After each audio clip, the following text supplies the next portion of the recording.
Hello friends, today we shall study a very simple program which demonstrates the use of menu-based programming. What we have taken is a 3 print statement. First print statement prints a circle, second rectangle, 3 square. So what happens when we run the program? When we first run the program and keep the output side by side.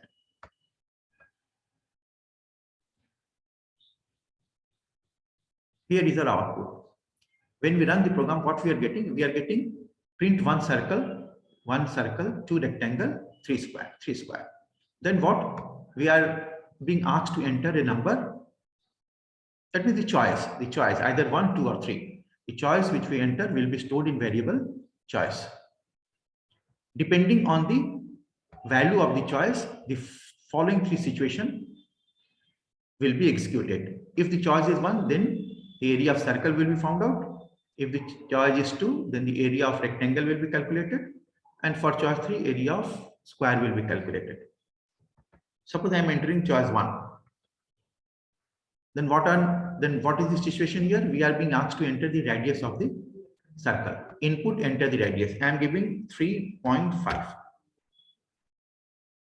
Because I have used the float function here, I am being able to enter fractional value.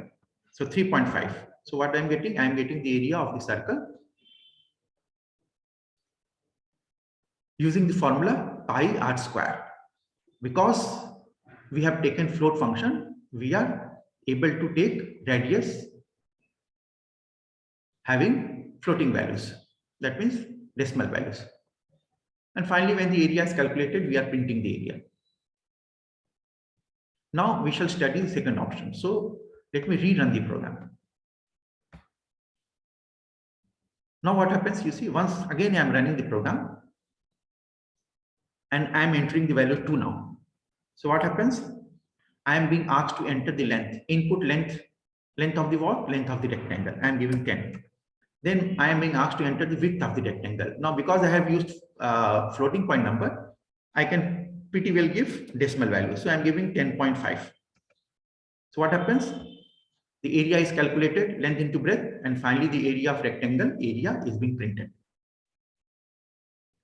Now, for the third choice, I have to rerun the program. Now, why I am being asked to rerun the program? Because the whole thing is not in an external loop. So for each choice, they have to rerun the program. But later on, we will modify the program so that it becomes a more general program. That means until and unless we want to exit the program, it will not exit. In that scenario, we have to enter a fourth choice. That means choice for exit. But later on, we will study because we are gradually trying to learn the programming language. Run. Now we are being asked to enter our choice. This time I will enter 3. Enter the side. I am entering 5. So what I am getting? The area of square 25. Let us study it. You see, in choice 3, what happens? We are being asked to enter the side of the square. We know that square has equal size. So we just need to enter the one side of the square. So what we have entered the value entered by the user is stored in variable s. Then we are finding the area of the square and finally we are printing it. So here we come to our end of this explanation. Thank you.